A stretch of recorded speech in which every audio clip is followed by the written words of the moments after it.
What up, everybody? I'm your host, JP, and this is my co-host, Josh. Hey, everyone. And welcome back to another episode of the FilmBros podcast.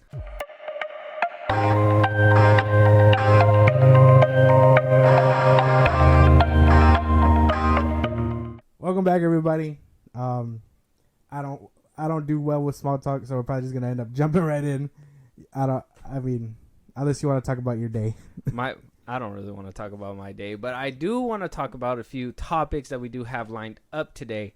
We have actually a good roster of things that happened over the course of the weekend. To be honest, one of them was a potential confirmation on what Dave Filoni's movie will be about. Now, we already heard that he's basing his movie off of Heir to the Empire.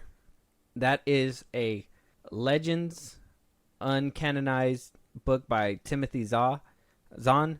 He wound up creating a story that had Luke Skywalker, I think his girlfriend Jade, and it was all surrounded around the big bad Thrawn. We obviously have the groundwork from the Bad Batch and Ahsoka coming up. We also got groundwork from the Mandalorian saying that he's still kicking out there. He's still around there. Yeah.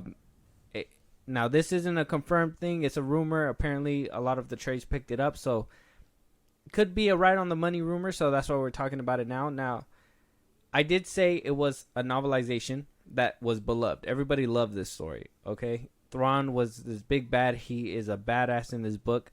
Now, the problem for me is, and maybe is going to be a problem for down the line, I don't mind loose adaptations. But when you put a certain name from the book itself into the title card, a lot of people are going to be expecting not beat for beat, but at least a good chunk of that book to be within this movie. Yeah. And he has not laid the groundwork for that. I mean, Luke Skywalker, sure, but are we going to really have a CGI'd Luke Skywalker face the whole time, or are we going to actually cast somebody for Luke Skywalker? His girlfriend Jade, is she going to be in this one? I mean, we have this whole group of rebels that wasn't in the book that are probably going to be in the movie, you know, Heir and all that. They never confronted them in the book. So it's going to be a loose adaptation, but you seeing what the problem here is? It's going to be a loose adaptation, but it's not, but they're putting the same name from the book. So I'm thinking a lot of Star Wars fans are going to be expecting a lot closer to the adaptation than what they're going to be giving us. Yeah, a big misconception is that, you know what I mean? I think Star Wars fans will look for anything like that just to be like, this is bad because, you know, he named it after the book and the book isn't, you know, it's not like this, you know, probably down the line, right? Because, yeah, you're right. You throw a title in the name, you throw a book title in the name, you expect it to be about the book. But I think it's just a title. I hope this is a rumor and it's just a working title, you know, just to give it a name for the project instead of, you know, unknown project or whatever. Yeah. Like, because, you know, this book, like, I haven't read this book. I don't think I've read a bunch of old Legends books, but I know that this will cause another fire in the Star Wars fandom because it's not going to be based on the book. It's going to be loosely adapted to fit the canon Star Wars universe. You're going to have people like me who can roll with the punches and be okay as long as the story's good. I mean, and then you got the people that are going to always hate it because they're going to be like, this was in the book that I love, but it's not even in the movie. Yeah. This wasn't, whatever. It's going to be Mara Jade, like, yeah, it's going to be compared. Mm-hmm. And I don't think that's something Star Wars needs as of right now. We're trying to launch they're trying to launch a new slew of Star Wars movies. I know the first one's going to be that new Rey Skywalker movie, so this one's going to be right after that. And like I said, everything's hinging on the Rey Skywalker, in my opinion. I think that if the Rey Skywalker movie doesn't do good, I'm assuming this one's going to basically have its back against the wall. You're going to have a Last Jedi Solo situation. That's basically what's going to happen. People are going to be like, I hate this movie so much. Heir to the Empire is probably going to be dog shit too, and we're not watching it. I don't even want to see this one, so on and so forth. Yeah, no, yeah. I mean, I really hope history doesn't repeat itself, and like we don't get we don't have that reaction. I think us as fans have to grow up and be like, you know what, this is kind of cool, you know. And as much as it sucks to say, if you want those movies to succeed, you can and change, you kind of have to be through trial and error, which it sounds fucked up, but that's kind of how it is. You never really know what you're getting into when you walk into a movie. Sometimes, you know, you can come out like hating it, but you already spent your money on it, so you can't really. At that point, you're just like, oh wow, bad experience, and then you can hate that movie for the rest of your life if you want to. But I think setting that up and having that the big Star Wars movie, the Rey one, be the one to set it all off, it's definitely a decision. Yeah, oh man, we got 2 back to back. Look, and this is me trying to be as optimistic as I can. You know me, I love Star Wars. Star Wars is an amazing brand, but I'll be honest, it's been dying. It's been dying because of the fandom, and also because of decisions that are being made within, in my opinion, within Lucasfilm. I don't think Kathleen Kennedy was a right decision anymore. You know, when she first gave us all these announcements for like Star Wars and everything, at first I was like, hey, this is the girl who's gonna, you know, bring Star Wars back. Force Awakens came out. I was like, yes. The Last Jedi, depending on what side of the fence that you are, but that's the problem. It wound up cracking the fandom in half right there. And, you know, I was like, yes, while other people were like, well, what the fuck? Rogue One came out. That one was beloved by everybody. I think everybody agrees that it's the best piece of Disney Star Wars content that we've had. And then, you know, Solo came out after The Last Jedi, and that wasn't so well received because everybody was boycotting. And then when Rise of Skywalker even ripped that shit into even more pieces because, you know, we got people who say Palpatine, Skywalker, whatever. They didn't agree with the way that they brought him back. So, and then now Kathleen Kennedy did say that there was going to be this Rian Johnson trilogy. We didn't get that. She did say that we were going to get this Rogue One movie. We didn't get that either. Mm-hmm. She did say that we are going to get these Star Wars movies, and, you know, she went back to the basics. She put some TV shows on Disney Plus that did phenomenal up until the Book of Boba Fett. And then we had another miss with, in my opinion, a miss with season 3 of The Mandalorian, which that should have been a done deal. But, you know, somehow, some way, the banana peel wound up making somebody slip over there. So I'm thinking leadership needs to switch up at Star Wars, because I don't think that these are the positions that these movies need to be put in. You know what I mean? To like, they're not even put in a position to succeed. Well, I don't know. I feel like every time we have this conversation about ownership, it goes one of two ways, you know. And I try to be open-minded, and I try to think, and I'm just like, man, like I couldn't think of anyone else to take the reins and be put in that position of just like greenlighting shit and producing shit, you know.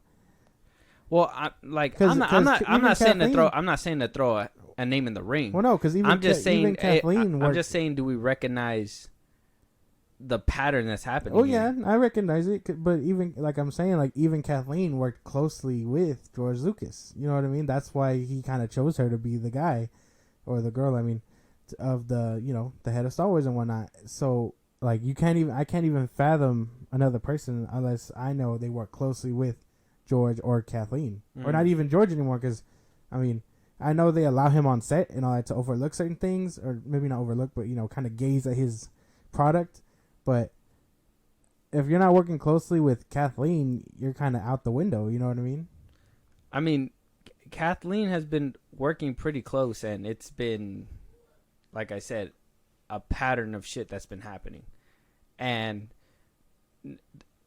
like I said, lightning in a bottle with the first movie, The Force Awakens, first one out the gate when Disney came up with the rights. They tried to do it again, wound up cracking the bottle in half, like I said. But, and it just, after that, it was downhill. And then same thing with the TV shows. 2 seasons were good, and then we went downhill. So it's like, and then, you know, we got good shows out of it, right? Like Andor, right? I'm completely missing out on that, but the reason why I space out on that one is because nobody talks about it. Because it was low. We got something good and people slept on it, right?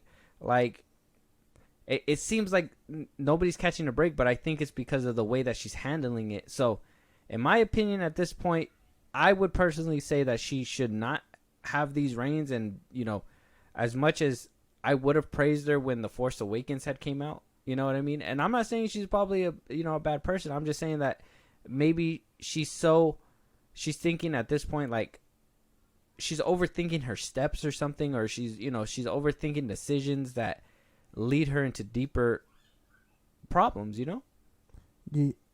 Yes and no. Because again, like,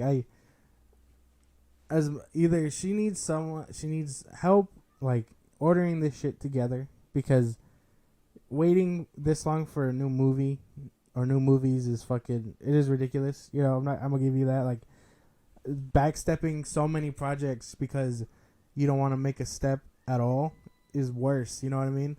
I feel like with Solo, in Solo's case, 'cause, you know, people were like, oh, boycott Solo or whatever. Yeah. But right after Solo, we would have gotten that Kenobi movie. You know what I mean? Remember when those rumors were going around? Yeah. But because people boycotted Solo, you fucking idiots, what do you call it?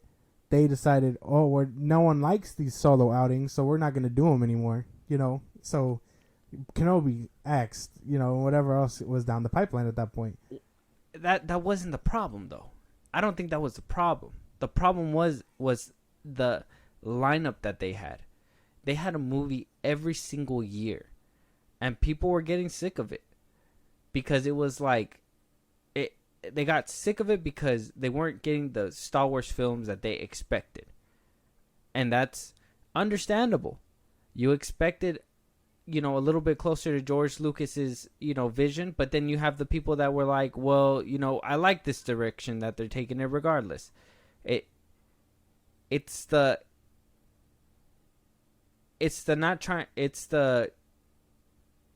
not understanding the demographic. You already know that Star Wars has lived on for years. 4 years, many years before me and you were even born. So we got a lot of older heads that love the old Star Wars and the old vision that happened. You know what I mean? And then you got a lot of older young kids that want to get put into this and want to feel, you know, welcomed into the atmosphere as well. That's why I think this brand, Star Wars itself, struggles, because though they mastered the media aspect, you know, putting them here, there, whatever, sprinkling Star Wars into any piece of media that you may consume, and still be able to feel compelled and have a good, cohesive story throughout the galaxy, you know what I mean? But, like, you got these young kids. I just think on the other side, they just don't have that adaptability down, being able to usher in a new era, and I think that's why they're stuck. Same thing with DC. I think that's where DC's having an issue too, because Superman and Batman has been around for so long. You have so many iterations of them that, you know, we got the older heads that still love the old, but then you have the new young people that want the new, and then you got that little in between. You know what I mean? Marvel's fairly new. Marvel had the old shows and everything, but their franchise didn't start actually picking up until like 2008, because they weren't in any other type of media besides TV, or I think that's it, just TV at the time. Well, I mean, then at that case, it's not, if you know, okay, let me paint a picture, right? All right, so Star Wars movies have been a hiatus since when did the episode 3 come out? 05? Yeah. Okay. 05. You got the Clone Wars show holding you out. You get a few game here and there. Force Unleashed 2, the Force Unleashed PS3 release, whatever, right? Now comes the time where Disney has to buys out Star Wars. People are like, oh, this is a little weird idea, but let's see what they do with it. Because at this point, after that, the IP was kind of dying out. You had the games holding off Star Wars fans. You had the Clone Wars show ending. And, you know, at that point, they were kind of dying out. So Disney decides, hey, we have to do this. We have to make movies. We have to bring the IP back because there is a demand for this. Same way that there was a demand for Harry Potter. Well, I guess Harry Potter's relatively new, but same idea. They bring you The Force Awakens. That does numbers, right? People are just like, it's a little too close to A New Hope, but hey, this is good. This is a nice step in the right direction. Who's this Rey person? I don't know. I'm very interested in Kylo. Han Solo dies. Holy shit. That is a big leap, right? This movie does numbers. It's still top 10 in Billion Club, right? Some might say that death was uncalled for. Well, whatever. Now you have to, like you said, you have to do it again. Mm-hmm. But you're also greenlighting solo films to paint your areas between certain movies and certain stages in the big galaxy that we know. Mm-hmm. Rogue One, or does Rogue One come after The Force Awakens? No, huh? It was Force Awakens, Rogue One, The Last Jedi. So Rogue One does numbers. Yeah. And you're just like, damn, like I can't wait for The Last Jedi. Last Jedi happens. And that makes money. It made it hella money. You're still, people in the fan base are like, oh shit, this kind of gave me tremors. I don't know if I stand on this side or that side. That's not really for me to determine. I'm not going to get into it. But you shake the fandom, but the movie does numbers. So now Kathleen's just like, oh shit, like what? That was a little too different. Yeah. we were too similar with The Force Awakens. Now we're a little too different in the Last Jedi, right? Okay. So, and then Solo happens, but Solo doesn't get a sequel or another Solo outing. Okay. Because what happened with the fan base and how they reacted to the difference and the big changes in The Last Jedi. Okay. Yeah. So now we're down the line. Rise of Skywalker. We have to talk about it. I know you don't like this film. It is what it is. This movie has to deal with not changing things, and keeping the same familiarity while also pushing the story ahead that we established 2 films ago. Kathleen has the impossible job of this, right? So she asked J.J. Abrams. Was he the right man to do it? Probably not. That's, again, up to determination. That movie still does numbers. It splits the fan base, though. So now you're scared. You're just like, damn, how do we cash in these chips? We put out shows. Mando, the rest is history. But it wasn't just J.J. Abrams. It was the whole course correction, too. Yeah, that's what I'm saying, though. She had to hand that off to somebody to be like, they didn't like that we were too different here. But they also didn't like when we were too similar here. You know what would have fixed all this? And this is going to just... okay, what's your point? My point is that she had the impossible task, and yeah, we know she's scared, and I know banking it off a Rey movie is also a giant gamble. My thing is that she's trusting other people to also help and map it out. So she's not alone, like she kind of was when she was dealing with the first 5 movies she put out. Okay. So now we have to expect the Rey one. We have to expect this Heir to Empire one, because people do like Dave Filoni and whatnot. Crazy, this is Filoni's film. It is Filoni's. You see, people like Favreau and Filoni. This is Filoni's movie. You know, they're gonna... I'm sure Rebels fans are gonna eat this shit up because they like Hera and all that, right? That's a little side. That's checking. Depending if these shows pick up. If Ahsoka's good, and that's what I'm saying. If Ahsoka's good, if the new Rey Skywalker movie's good, and this is why I'm telling you, you have a fair point. Maybe she was in a tight spot. Maybe she was having this impossible task. You know who did it to themselves, though? Kathleen Kennedy. You know what a good boss would have done?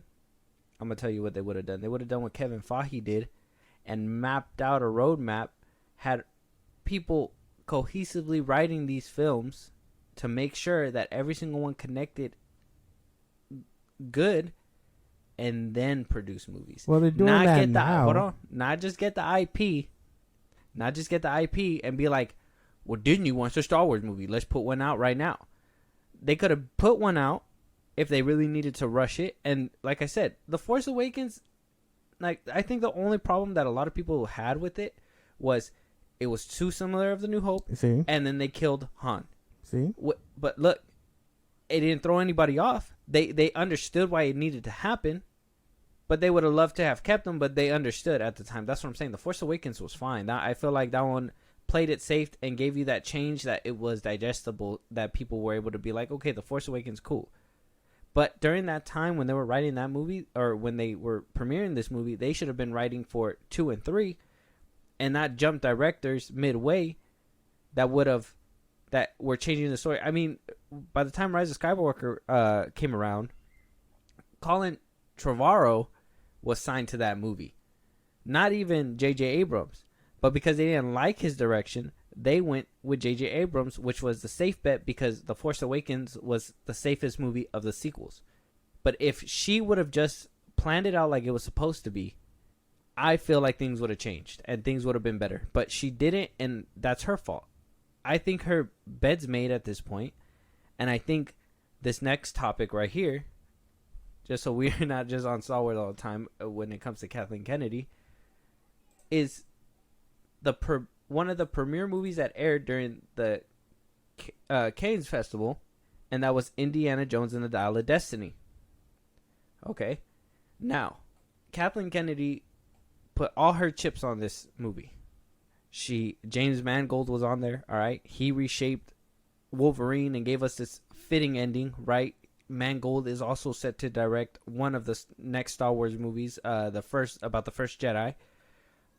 That one's gonna come later on. He's gonna be doing Swamp Thing for DC over there. Yeah. He's a good director. Mm-hmm. You can't argue with him. Okay.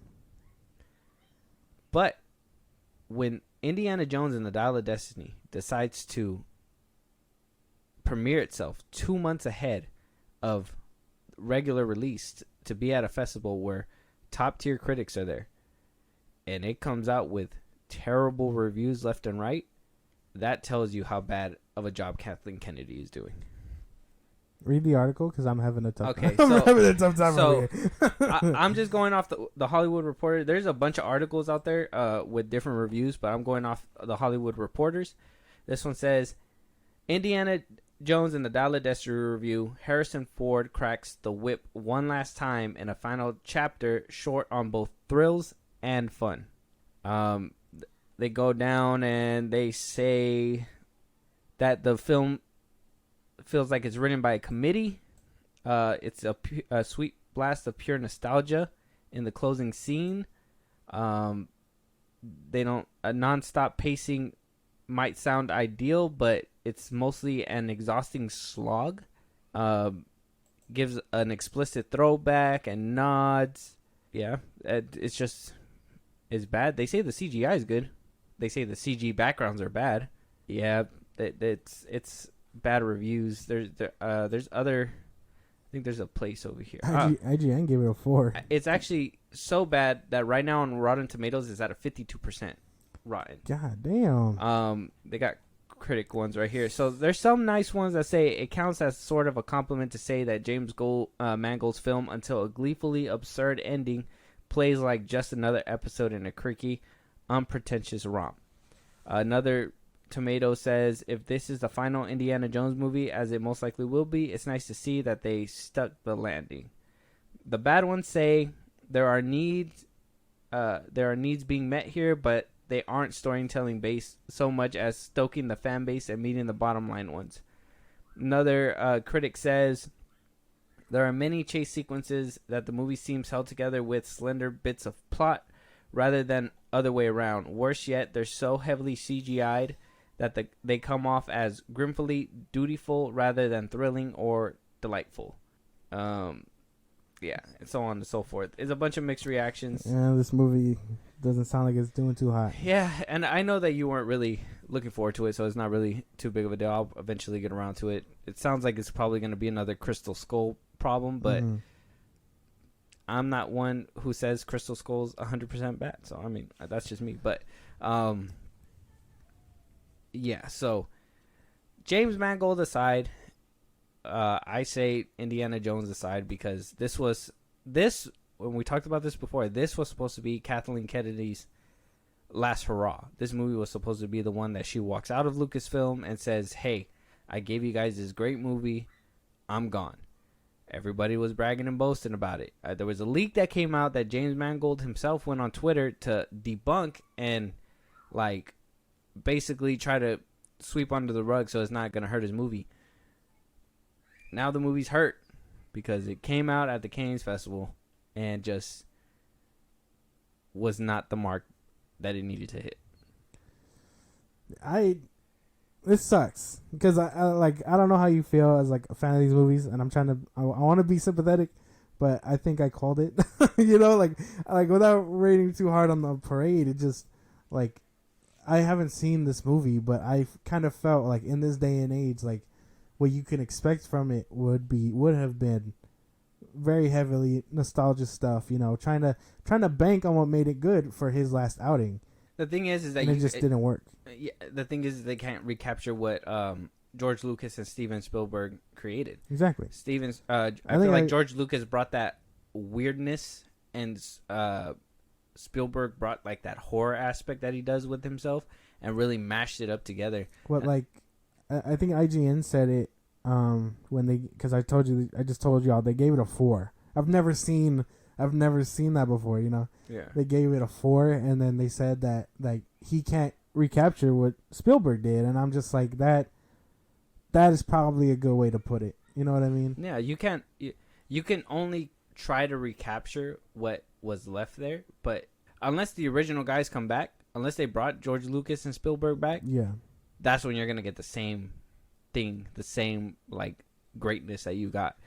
The moment you take it away and you try to, you know, some people can really nail that flattery aspect where they can copy a movie and it could most definitely almost be identical to like one of another person's filmmakings, but there's some that try to do it and it just doesn't come close and it falls hard. And like I said, I thought he was too old anyways. This movie was just going to be kind of like in my opinion, a final lap around the block kind of thing. Why they thought bringing Harrison Ford back and, you know, at his age to try to do this type of movie again. Look, like I said, that has to come down to the big problem looming Lucasfilm. And in my opinion, at this point, I got to point my finger at Kathleen Kennedy. I can't even say that it's not her. Like at first I defended her like you, but at this point in like what's going on right now, looking at the map. Yeah, at this point I just think people are connecting the dots to her, but I just think it's time that she sees the door. Maybe. I don't know, because I think because as much as I want to believe those rumors that like she was banking on this movie to be out and stuff, I don't know. I think we would have started hearing rumors about like who would be next, you know, around that time, but we haven't heard that either. I don't think she's leaving anytime soon, and those rumors kind of set her up to be like, you know. And if she would have, and she kept it under wraps, then all right. But at that point now, she has to tell that person she chose to take her place, like, hey, sorry, this movie did bad, but you're not getting that promotion. You know what I mean? Like, and I would think that that's bad. I would think Bob Iger should go over to Lucasfilm personally as the head of Disney and tell her, you know what, this is your final straw. You need to pack your things and you need with the reins looking like he's giving Kevin and the MCU. You would think he would have a say in Star Wars too, but like I don't know. The way George Lucas and Disney kind of made the deal was that Lucasfilm was going to be its own like identity kind of thing. Oh, like how DC is with WB. And like they were just going to be able to make their own decisions. Yeah, they got to answer to the higher ups about green lights and whatever, but everything greenlit is under their umbrella. And that's where I think that they should come in and say, you know, that's fine. You can pick your next successor if you guys want to, but this one has to go because this one's not producing what Disney needs. And I honestly, at this point in time, I would say trash her. Maybe. I don't know. It's not really my say, but I know she is the one kind of, while she is giving, and I can't wait for Bad Batch season 3 and all these other good shit. Like, she did take a lot away. Like, when you look at what she took away, she took a lot. You know what I mean? Like, not like I know she said that Kevin Feige's movie never came into fruition. I doubt that. You know, probably for press reasons. She was like, no, nothing ever came about it. We didn't even talk. I'm sure she took it back, and then and then backpedaled. she didn't want to give Ryan Johnson because of his controversial movie, you know. So that's when she was just like, no. And then, well, when W84 came out, when WW84, she just looked at like Patty Jenkins and was like, mm-mm. You know what I mean? Like, you know how, and I know, I'm just gonna bring this one time around real quick just to see if we can squeeze a little bit more out of this Star Wars conversation. But you want to know how bad Rise of Skywalker was? You want to? Hold on, wait for it. You want to know how? You just don't like this movie. Listen. You want to know how bad it is, and you know how dumb of a calculated move it was. That they are spending about 3 to 4 shows, maybe a movie, maybe a 5th show, to try to explain how Palpatine fucking came back, bro. That is such dog shit. It's ridiculous. The fact that we're wasting screen time for these characters to do something better and cooler, and maybe something that's more threatening out there, we have to stick to these parameters because we still need to explain why Palpatine came back. And guess what? Spoiler alert, they got a little closer with it with season 3. If you guys haven't seen that Mandalorian season, I still think it's one of the worst ones yet, but hey, there it is. It's there. Go watch it. But that is how bad Rise of Skywalker was, is that they have to literally go out of their way to explain why that movie exists. And I dropped the mic. I'm trying to think. because this is some shit, man. Like, you're trying to argue it back or what? No, because like there's no way. I'm not gonna let you just do that to me. That's fucking, because you could totally say the same thing about the Clone Wars and what they did with. We're not talking about the Clone Wars. But that's the era. You want to talk about eras lasting too long. Favreau loves the Clone Wars, man. He'll spend hella on explaining where the fuck this little clone was who showed up in that one arc throughout the whole shit, just to be like, oh, this is where they're at now during the Empire days and whatnot. Don't give me that shit. They've been expanding on the universe all the time. They have to do it a little extra for the sequels and Palpatine. That is not. But That's if you not. Were smart That's enough not the to same connect thing. the dots to be like, hey, we understand cloning. They set that up prior. We know Palpatine was in charge for past 20 years before the Empire. Like, it all connects. Like, that doesn't give me anything. The Clone Wars stuff is a completely different thing. They added context to the Clone Wars that was happening between the 3 years of Revenge of the Sith and between Attack of the Clones and Revenge of the Sith. That is completely different. They were just adding more human element to the clones. That is completely different. They did not try to retcon anything. They didn't try to they just try to add a little bit more depth to some of the character arcs that were within the movies, and that's it. They are literally trying to explain to us how Palpatine came back within media instead of just giving us a Palpatine solo series. At this point, just might as well do that. Give us a Palpatine solo series where they show you what kind of evil shit he was doing during Return of the Jedi and Empire Strikes Back. That was kind of setting up this whole cloning thing. That would have been one show, one thing, and they could have explained everything. But instead, they're trying so hard to try to keep to continuity that they wrote themselves in, that they're fucking up the rest of the shows, and it's ridiculous. Oh my goodness. You look, fuck the spoiler. If you guys haven't seen Mandalorian season 3 yet, It's been months. Moff Gideon cloning himself to try to have force abilities. You know how fucking stupid? Okay, I understand cloning, and maybe him cloning, him being like, if his like mentality was, oh, let me go and try to clone more of me so I can have my own Moff Gideon army, I would have understood that even more than him trying to be like, I'm just trying to give myself force power, so I'm going to create a whole nother human being that's like me to give myself force powers. That's how fucking ridiculous it is, man. It's like, bro, if Rise of Skywalker was never made, it would have been so much better for Star Wars at this point. But it's just, you could see the shit that they're trying to do to try to connect it and make it into something bigger. Which, if you want to bring up Clone Wars, Filoni did that with one show. George Lucas and Filoni did that with one show in the span of 7 seasons. Whereas this explanation for Rise of Skywalker is taken about, like I said, 4, maybe 5 shows and a movie. And I mic drop again. No. Because you keep doing that, makes me laugh.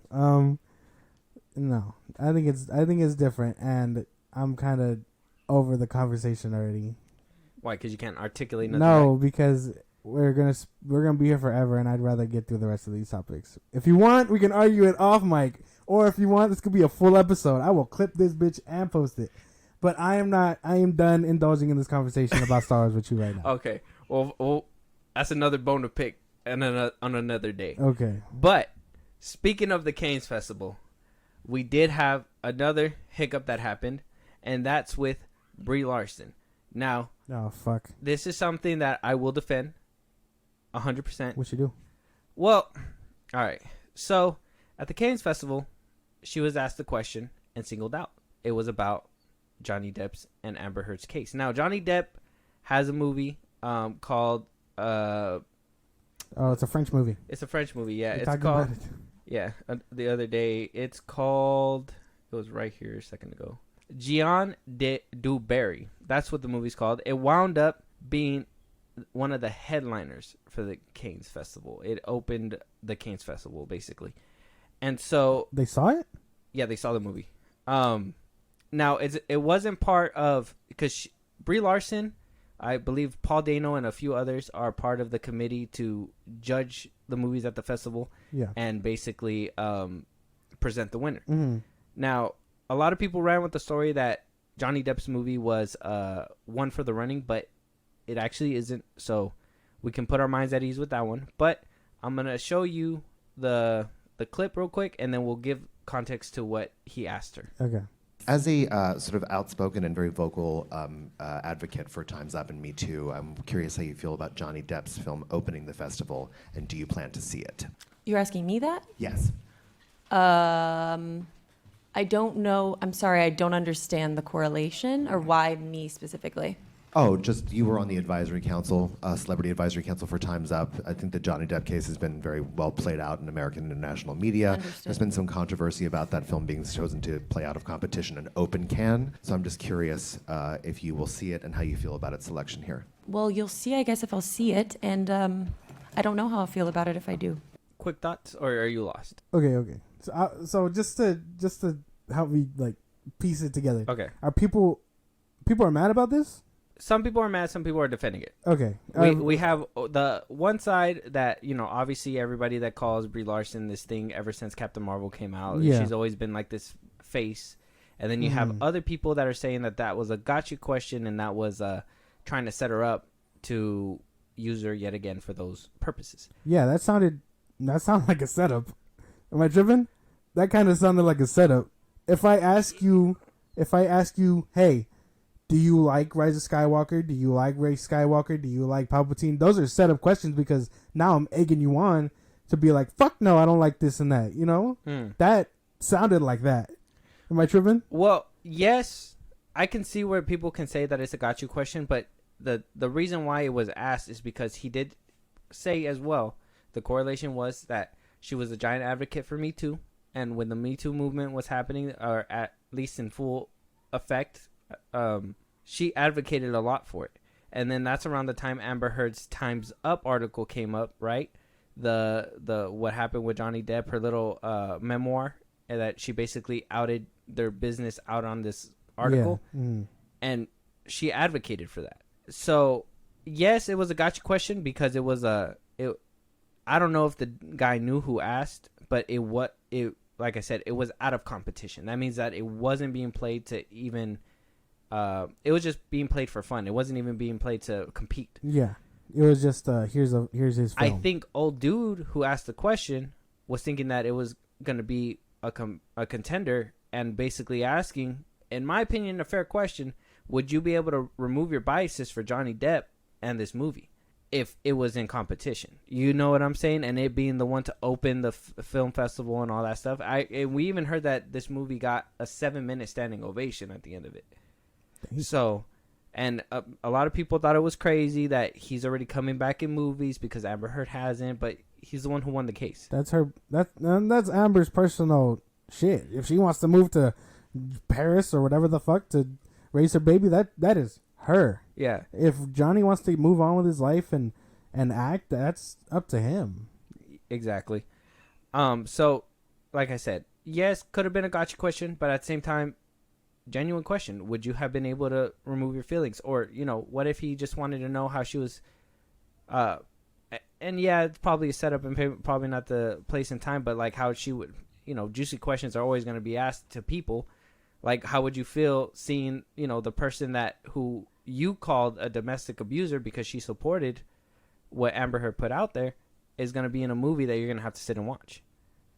It sounds like that, but at the same time, her reaction didn't help that either, because while I do think it was a gotcha question, because that shit just sounded set up, and then her reaction after the fact didn't help that. You know what I mean? Like, if she would have been like, oh, it's not even a contender. Like, I'm just like, I'll watch it, sure, whatever.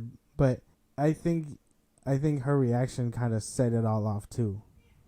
Yeah, because she kind of made it seem like she got offended. Yeah, and my thing was, why would you act like that, knowing why the question was asked? Like you said, there was a different way that she could have handled it. She could have easily been dismissed it and just been like, I would have been like, next question. I'm just or something. She could have been like, oh, I'm just here to judge the panel, and then she could have been like, it's not even here to compete, so I'm just gonna hope that Johnny Depp does his best in the movie, and that's it. You know what I mean? And move on. Mm-hmm.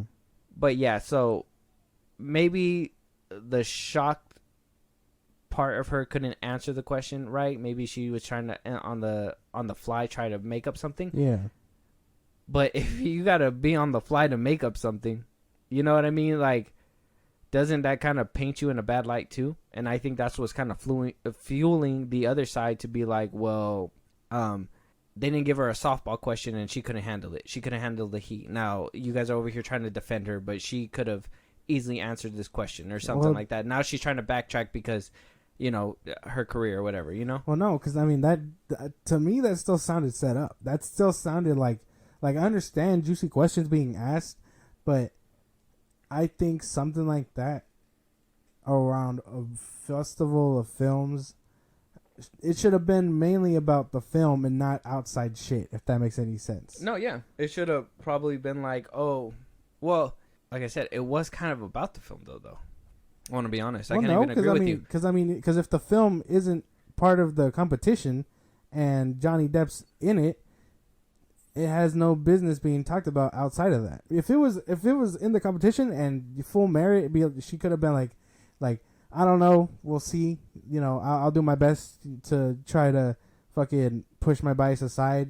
If he does a good performance, I'm willing to admit that. But no, that's not what happened.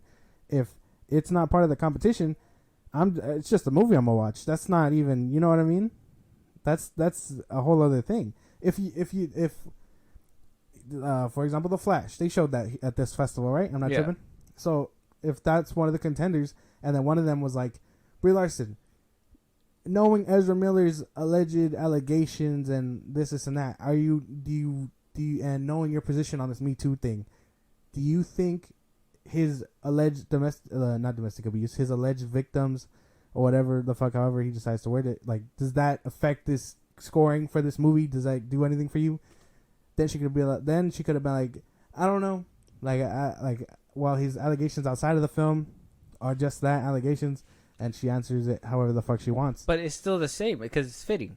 Because regardless, she still got to watch a movie that has this person that you said yourself was a domestic abuser.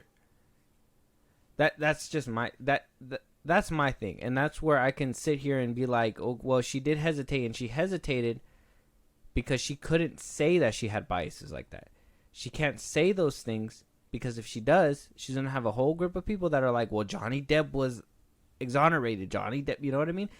So yes, it was a gotcha question, and it was one of those questions that it was gonna put her in a pickle regardless of whatever she answered. The problem is her stopping and saying, whoa, like, why you're asking me out of everybody? Like, you didn't know. Look, you just can't backtrack, and that's fine. But she could have handled it a different way. Her reaction wasn't the best. I still admit that. But I think him asking that question just set her up for that reaction. And we can agree with that. I think it was a gotcha question. I can agree with that because obviously he's gonna try to get content or something for the newsletter or Exactly. whatever, and be like, "Hey, this was me Something to who push asked it." the headlines for Exactly. Monday. So it was a gotcha question, but it's making more waves than what it needs to because she couldn't just answer the question. That's just Hollywood. Yeah. That's just Hollywood media, man. Like, I can't, like, because it sounded set up, but again, her reaction to that setup wasn't the best either. She could have just been like you said, oh, this film isn't even part of that. I'm gonna just watch it, all my thoughts get to be kept to myself, And then if she watches the movie and out loud, she goes, Johnny Depp's an abuser, and then ruins the movie for everybody. She just stands up in the middle of the movie, or like when the credits start rolling. It fucking sucked. Like, you know what I mean? Like that's different. But I get it. I get it. Like her I said, reaction just doesn't help. I can agree with you to an extent, and yeah, I guess we can both agree it was a gotcha question, and her reaction didn't help with the problem. Exactly. So because like again, like I know I used Star Wars earlier, but if you ask me something about the Suicide Squad or James Gunn, trying to get a reaction out of me, and I give you a negative reaction, you set me up with the question to give me that bad reaction. No, you're right. You're right. I get that. Exactly.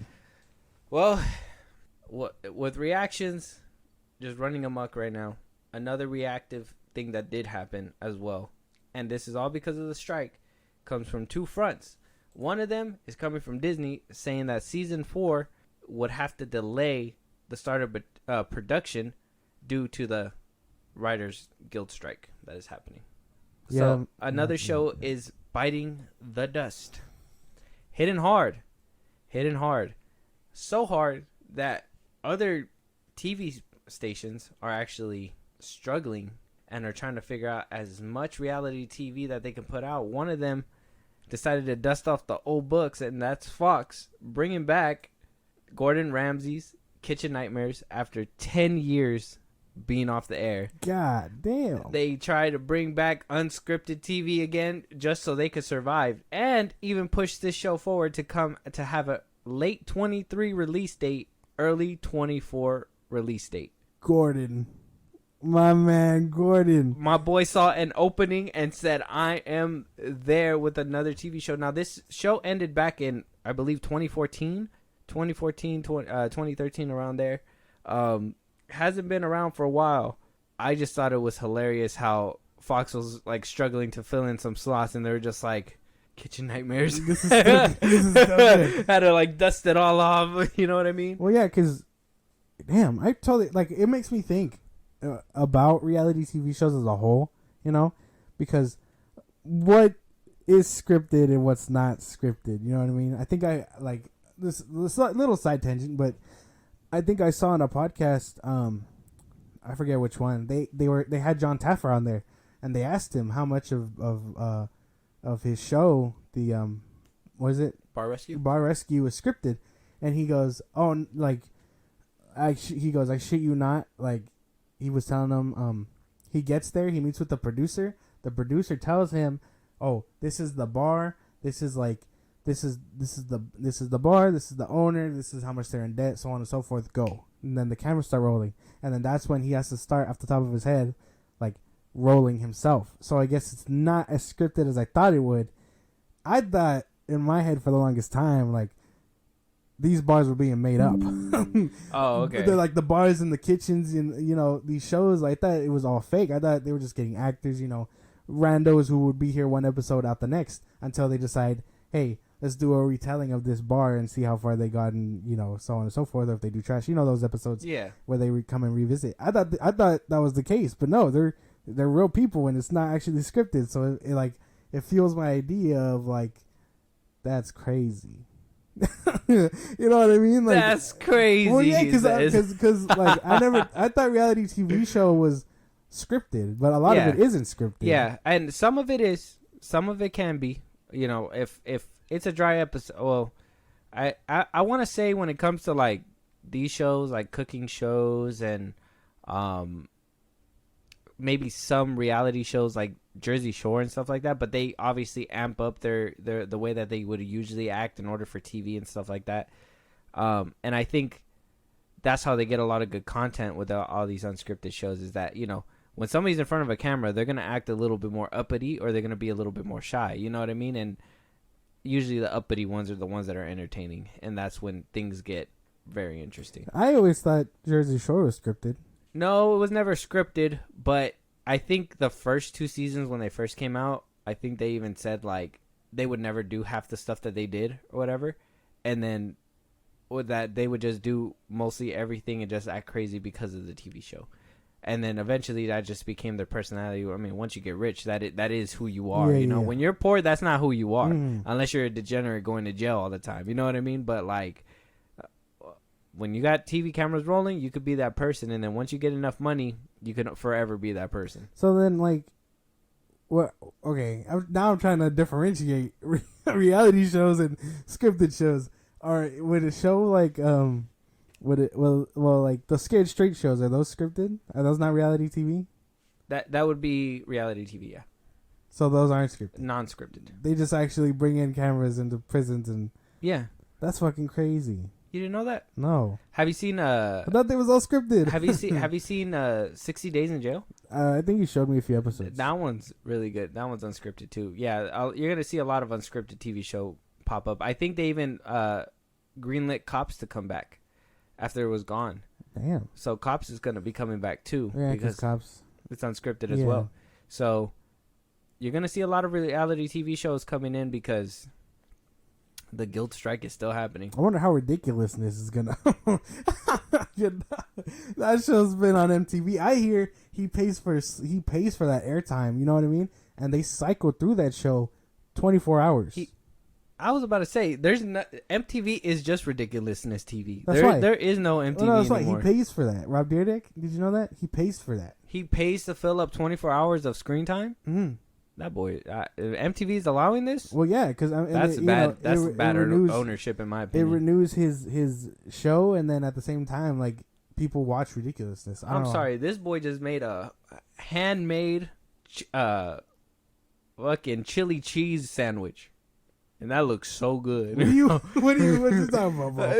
I was watching this because there's a little screen right here that he just made Well, that's crazy. I didn't know a lot of the reality. chili TV. bean sandwich. No, not the sandwich. I was talking about reality. I'm talking about what we're talking about. Yeah, Fuck the sandwich. my bad. But like, I never knew how much of reality TV shows were actually scripted versus unscripted because for the longest time, like I thought Bar Rescue was scripted. I think the most scripted that it probably gets, they'll probably see something. They'll probably see the scene at the end of the day and be like, that one was too dry, edit it out. And then, or if they're like, hey, if you can come out a little bit more angry or something, come out a little bit more angry. Oh, man, like, yeah, because like, if you guys don't watch Boy Rescue, John Taffer likes to throw plates of food and shit, and it made me think, like, if it's scripted, someone has to clean that shit up. And I think also, too, Gordon Ramsay's Kitchen Nightmares, I think that one's the most unscripted you can get because, and same thing with John Taffer, because if you got motherfuckers yelling at you like that, you're not going to hold your cool and you're not going to be able to, you know what I mean? Like, I think that's how they get the genuine reactions that they get because they're getting yelled at all the fucking time. I'm just saying, if Gordon Ramsay ever yells at me like that, man, I know he got security hanging around. And especially like if he in the case of well, I guess both of them because they both eat kind of trashy food in their shows, like they wouldn't be forcing themselves to scarf down bad food. You know what I mean? Oh yeah, no. And then you can see in a lot of Kitchen Nightmares, well, the old episodes that boy spit out a lot of food. Yeah. Like, he would spit it out. He'd be like, no, oh, no. Like, he threw up, I think, at one point. I'm just like, damn. Yeah. You got to be a bad cook to make Gordon Ramsay throw up, bro.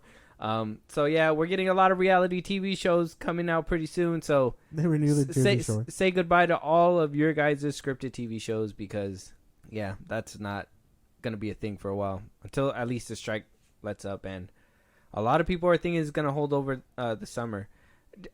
It's not a lot. Apparently, we don't know the details about it, and I'll just kind of put it in here now because it's not too much. But apparently, everybody's agreeing except for Netflix, because the way Netflix wants things done, that it would have to restructure basically the way that writers have been doing things for a while. It'll basically restructure everything. Well, that one, like, I think we covered that, right? Netflix likes the revolving door of writers. Exactly. So that's the problem that they're stuck on. So I guess other people are saying yes, but Netflix is the one who's saying no. So we'll have to wait and see with that one. Good luck to them, bro. It is hot. It is getting hot. Especially in LA. Well, in LA is probably a little cooler there, but I'd imagine you'd still feel it, you know. Yeah. Well, they got a lot of support too. Yeah, they got a lot of people coming out bringing them good luck waters. to those people. You know what they did too? You know how like people were picketing the front lines and stuff like that? They literally started calling the cops and putting ordinance signs in front of the buildings and stuff, saying like if you honk too loud, you're causing a disturbance, stuff like that. If you're doing whatever, if you guys are all blocking this path, that you're causing a disturbance. So they're shit's getting serious out there. Yeah. It's gonna get messy. It's gonna get messy.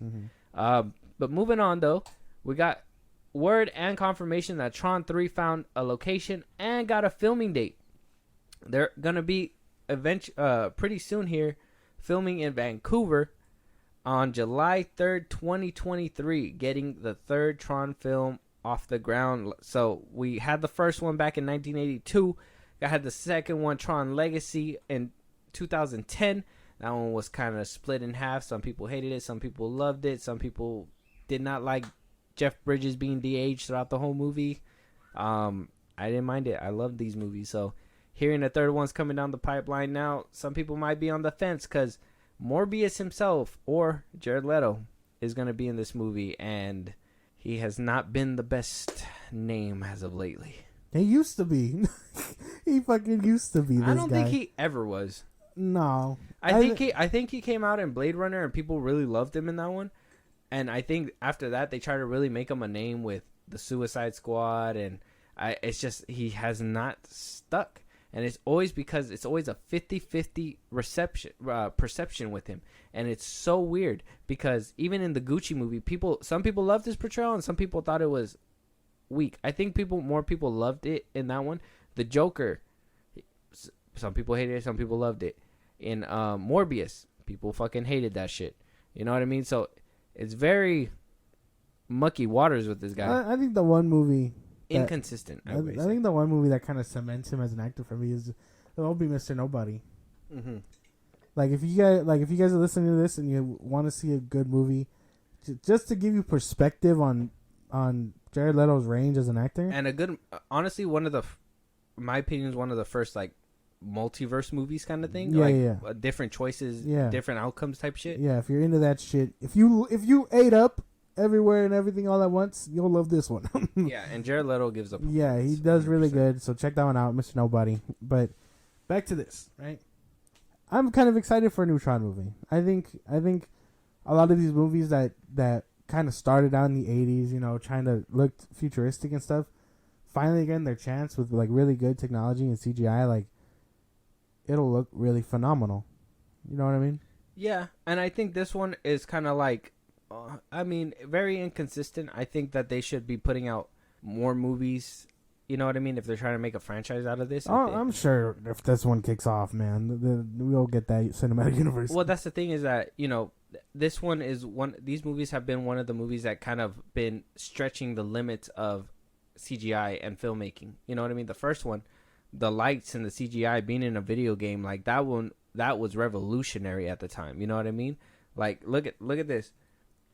This was top-notch CGI back in 1982. People loved this shit. The bikes and everything, people were crazy about those things. Then we hit 2010, right? And we got our first de-aging from Disney. And, you know, some people really loved it and thought it was cool and innovative and pushed it forward seeing the video game world and everything. Mm-hmm. Some people didn't like it. It was too different. You know what I mean? Too innovative. Too far into the future. Yeah. So this one, the third one, having to deal with that and also having to tackle Jared Leto as the head person, I think this movie is gonna have a couple hiccups rolling out the gate already. But I'm excited. I want another Tron movie. I really enjoyed both of them, to be honest. Even the old one, even though it's outdated, I still enjoy it. You know, like, not to sound like not to go off tangent, because I don't have much to say on this franchise. You know, like I barely remember the 2010 one. I remember the cool fight scenes, but I barely remember anything about this Oh, one. dude, I remember it all. I You love see? that one. Like I'm sure it's on Disney Plus somewhere. Yeah, Olivia Munn in that one. Yeah. See, so I don't really have much to say other than that. Like I am looking forward to it. Like I really think it could look really good, and I do enjoy Jared Leto as an actor. Fucking fight me if you want. I don't really care. But like I'll fucking fight you. like I think I really like looking back at old movies and seeing the CGI and where we are now. You know what I mean? Sometimes when you look at it, like things go back, things look like they're going backward. But when a movie really tries to really push the envelope of CGI, it really gets there. Like the scene that comes to mind is Terminator, right? The first one came out the 80s. Like the scene where he's taking out his eyeball or whatever. Mhm. Like that's a robot. That was revolutionary. You can tell that's a robot, right? And like now that's kind of, you can like de-age someone for a whole film and it'll look phenomenal. You know what I mean? Like what comes to mind? Robert Downey Jr. in The Irishman. I mean, not Robert Downey Jr. Robert De Niro in The Irishman. Yeah. What do you call it? He's de-aged for a good chunk of that movie, and then he's made to look really old by like the end of it. Yeah. Like that's interesting shit, and I just like to look at how far we've come. That's nice. It's good. I just don't like it when they use it heavy. I will say in the second Tron they did kind of use it kind of heavy, and it, for the time that it was probably like, yeah, this is a good idea, but looking back, it doesn't age 100% too well. But they took a leap. They took a chance. They're taking another chance, and I'm hoping this one really helps kick off that franchise, because Tron 3 has been in limbo forever. I know after the 2010 one, it was supposed to come out, and the third one was supposed to come out back in like 2014 or something like that, but that one got pushed back and pushed back and pushed back. Now here we are, almost 10 years down the line, and we haven't even got a sequel to the sequel. So I'm hoping that this one really does do the trick and kickstarts that franchise for this.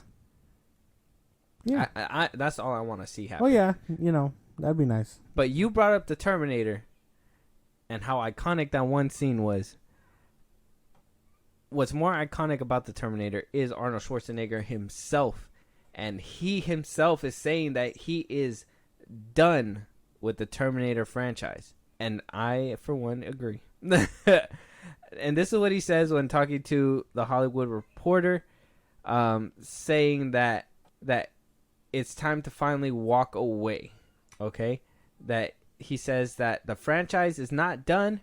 I'm done. I got the message loud and clear that the world wants me to move on with a different. The world wants to move on with a different theme when it comes to the Terminator. He goes ahead and says, someone has to come up with a great idea. The Terminator was largely responsible for my success, so I always would look at it very fondly. The first 3 movies were great. Number 4 I was not in because I was the governor. Then 5 and 6 didn't come close. Didn't close the deal as far as I'm concerned. We knew that ahead of time because they were just not well written. Well, hold up now, Arnold. Give me a wait. Wait, Arnold, hold on. The first 3? Did you see the third one? It had cool moments, but it wasn't good. That one was kind of shit. I remember the John Connor in that one. I thought he was kind of I don't know. How a 10-year-old boy does it better in the second one than a grown-ass man? I don't know. You know what I mean? The correlation the math ain't mathing. Hot take, Arnold Schwarzenegger is the reason why this franchise didn't work. Hold on. Wait, what the fuck? No, wait, hold on. No, yep. Unpause. What the fuck? Nope, yep. What do you mean? Nope, yep. Want me to elaborate? He's the fucking guy. Yeah, no. Without Terminator, where would we be? I don't disagree, but I think he ruined the franchise. Well, then what do you mean? Okay. So, the first one, understandable. That he should have been there. I think he did phenomenal. Groundbreaking work as the Terminator, in my opinion. The second one, I thought it was kind of weird that they bring back the same robot to save John Connor, but hey, it made for a compelling story. It showed you that they can be very destructive, but also very useful to humanity if necessary. That movie made me cry. Yeah, that movie's great. I love the second one. Universally, I think everybody can agree that James Cameron really stepped up in the second one. Yeah. Capturing that lightning in a bottle twice. Now, the third one comes along. twice. That's a coincidence. Third time is repeatery. I didn't really enjoy the third one because as they were trying to upgrade the Terminators, they should have upgraded and changed with the times with a different actor. Instead of bringing Arnold Schwarzenegger back for the third one, though he was the iconic face for it, they could have made other Terminators that could have made it the same type of status if they would have used the right actor. You know what I mean? So with the third one, fine, okay, it came out to being what it was, a fitting close for what I would think Arnold's story. The fourth one came out. In my opinion, I loved it. I loved the fourth one. I thought it was great. A war Terminator movie, fucking that concept alone makes me fucking, you know, like that's fucking sick. Great. And then here comes the fifth one, right? The need for Arnold to come back, knowing damn well he's aged out of the role. And he's talking about being written well. Well, we have to write a way and a reason that you're old now. Shouldn't we save time and not do that? I think you're getting too mixed up. Why? 5? Genesis? Genesis. That's old man. Really? No, that's Dark Fate. No? But he's also an old man in Genesis too. He's a lot older. Oh, well, I didn't. He's not young in that one anymore. Oh well, full disclosure, I did not finish Genesis. Okay, well he's older. He's an older Terminator. See, in that I didn't one know. too. I didn't know he was in there. Because we have to write why you're old, and then here comes Dark Fate again. Yeah. Again, we got to explain why you're old and why you're still around in this universe. You know what I'm saying?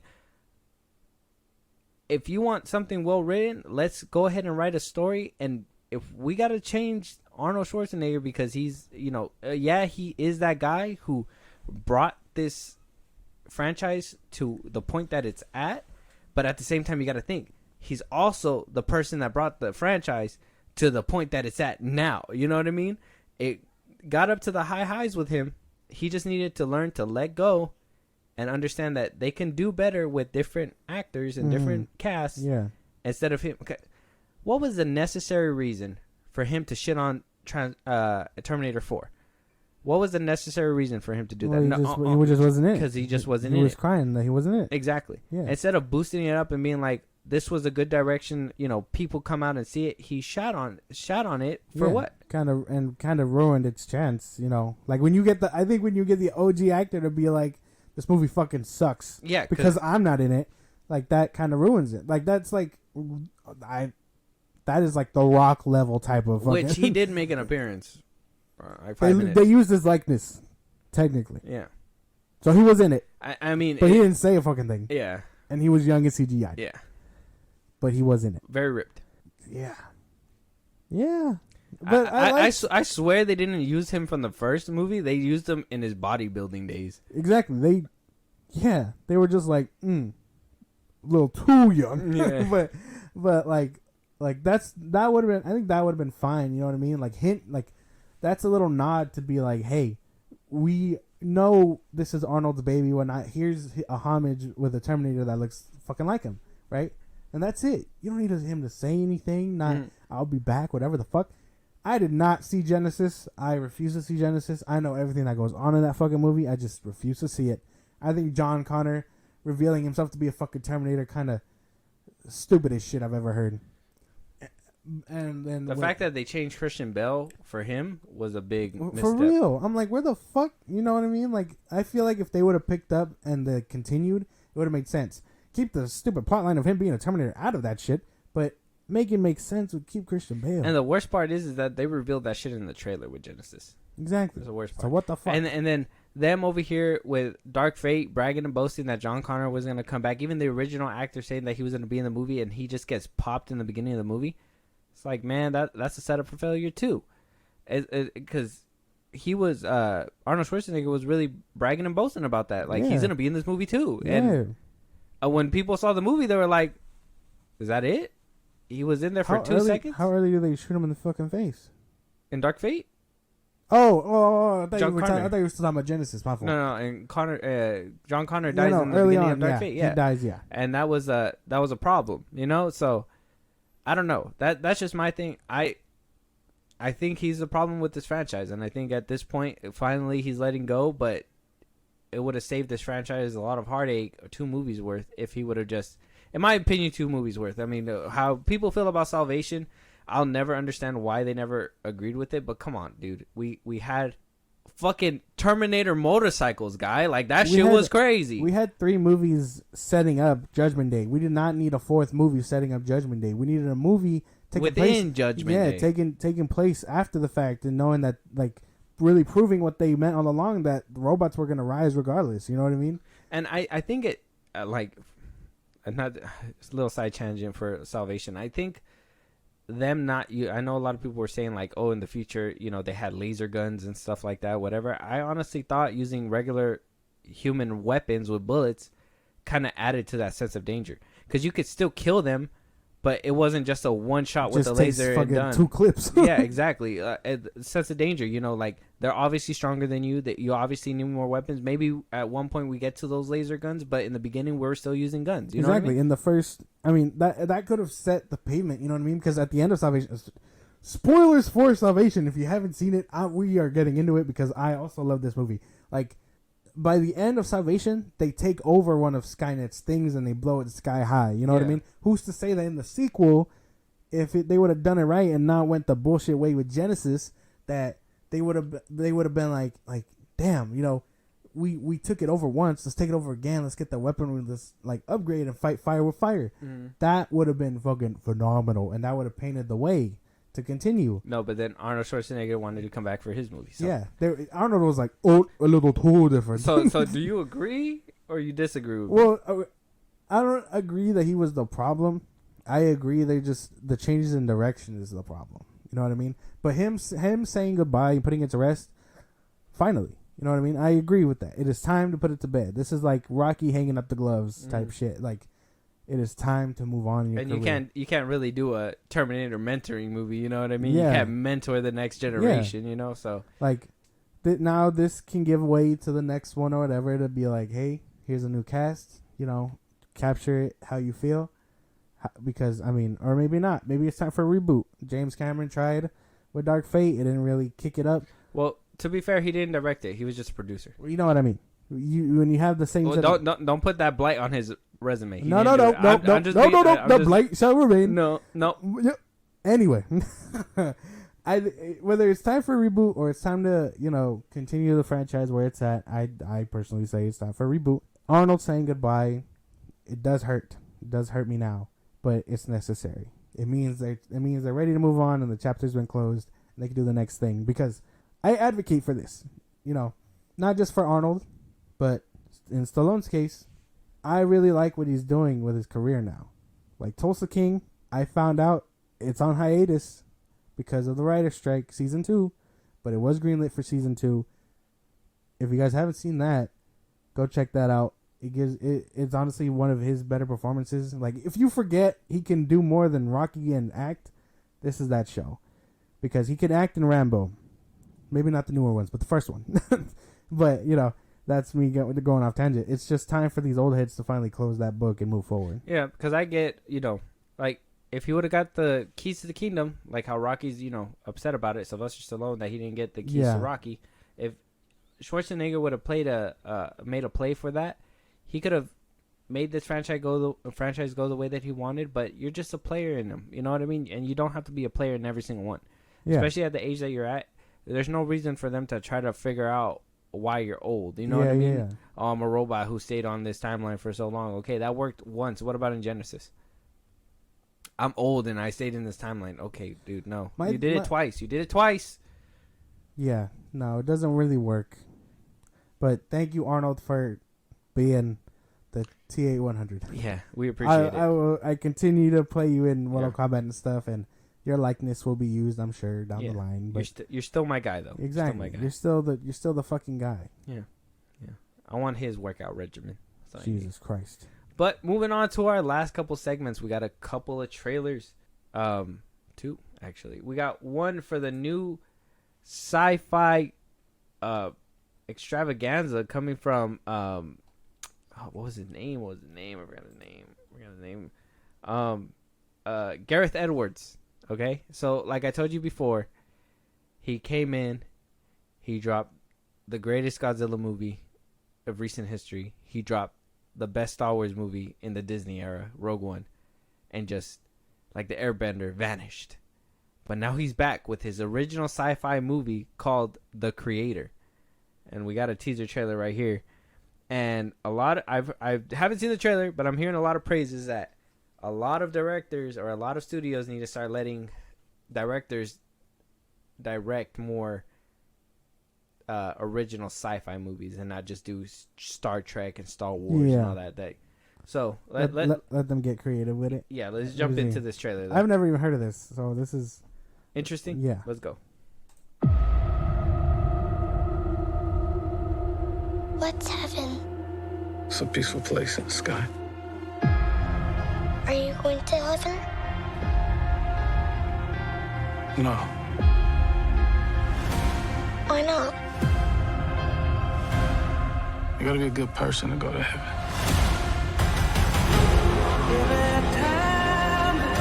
10 years ago today, the artificial intelligence created to protect us detonated a nuclear warhead in Los Angeles.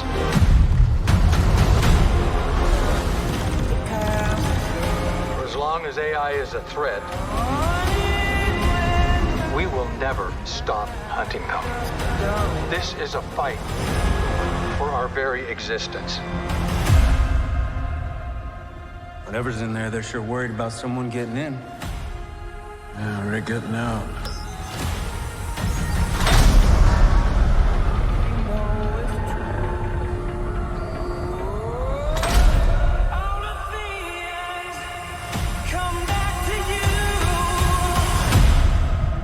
We're the same. We can't go to heaven because you're not good. And I'm not a person. Did you locate the weapon? Yeah, it's a kid. Seatbelts. What do you want with the child?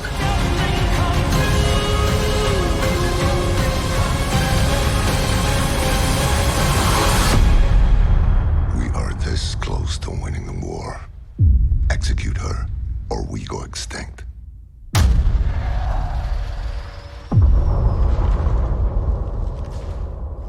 They're coming to get me.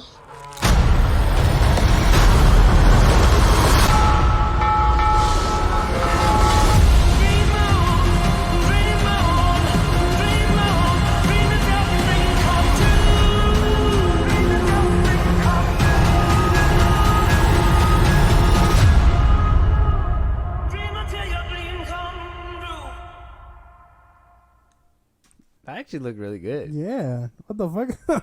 The trailer gives me, maybe it's just me, but all that lighting, the same lighting and shit, reminded me of Rogue One. A couple scenes reminded me of Rogue One. A couple scenes reminded me of, what's it called? The one with Matt Damon. Elysium. Yeah. It reminded me of Elysium, and I got some Ectopack vibes from Ghostbusters a little bit.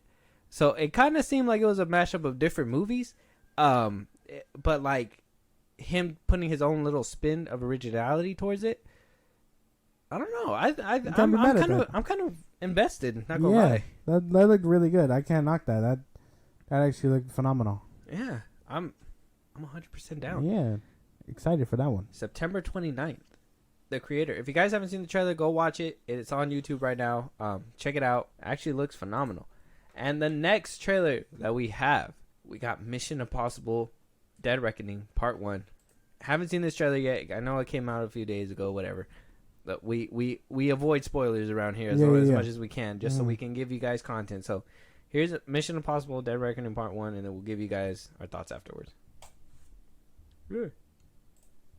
Our lives are the sum of our choices.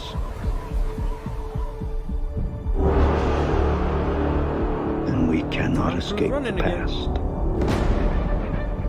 Ethan, this mission of yours is gonna cost you dearly.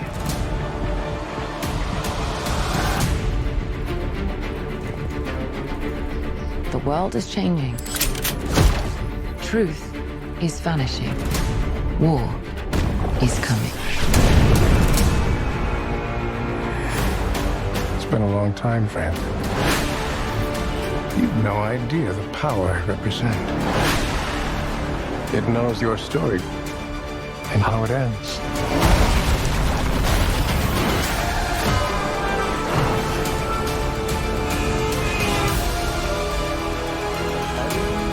Listen to me. The world's coming after you. His fate is written. Shall we write yours too? If anything happens to them, there's no place that I won't go to kill you. That is written.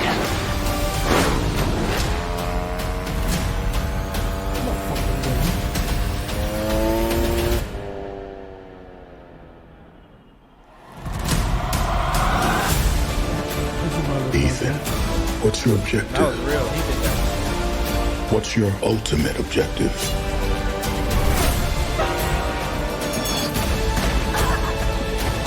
Your life will always matter more to me than my own.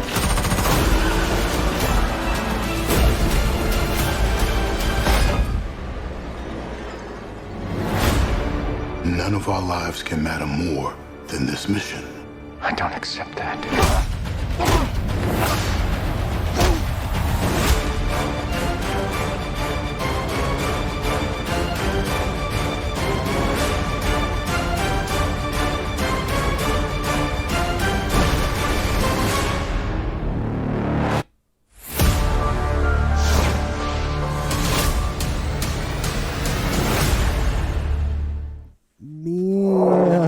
Count me in. Yeah, that looked fucking sick. Part 1. Man. Mantis looks good in this movie. She's gonna be fucking crazy in this movie. Captain Carter too? Wow. I can't even... There's not enough words. I know, like, the director even said too, like, I guess when they first started storyboarding this movie, they said to each other, what is the craziest, to Tom Cruise and the director, they said, what is the craziest thing that we haven't done that you want to do? Tom Cruise said he wants to drive a motorcycle off a cliff, and the director said he wants to do a stunt with a train. And so I think we saw both of those in the trailer, the little basics of what started it all. Yeah.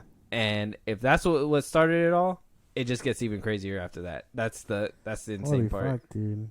Yeah, no, that looked good. And I'll be the first one to say I don't think any of the Mission Impossible movies missed. I will say early in the career, I think the second one was kind of meh, but at the third one really picked up. I know the third act some people have some problems with. I personally like it.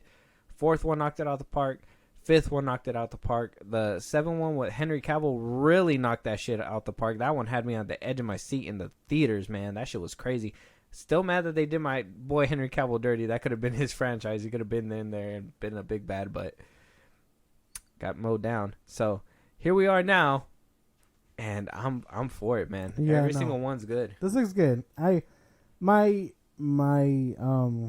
being a fan of this franchise hasn't been as long as yours. I will admit that. Like, I kind of, maybe it's just me. I haven't seen the first three in a long time. Oh, okay. But I remember the fourth one. That's Ghost Protocol, right? Yeah. No. Yes. I remember the fourth one. Ghost Protocol, yeah. Yeah. Then I've seen the fifth one. That's Rogue Nation. Yeah. And then I've seen the one with Henry Cavill.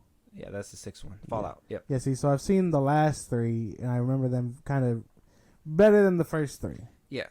And that, there's probably a big difference, kind of like the Fast movies. You know how they say after the third one they kind of took a dip elsewhere. That's probably kind of what happened with this franchise.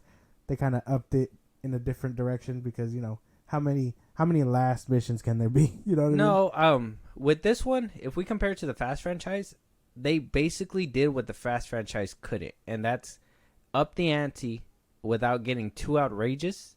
They were able to do it. No, okay. I think Mission Impossible was able to do it because since the first one was like we'll probably get around to watching them next as you haven't seen them, but the first one's basically like your typical heist, right? That one's like your typical CIA movie, and the second one kind of tries to up it, but just that I think that's the one that couldn't find its footing. Like, it was trying to figure out where that reality line was, in my opinion.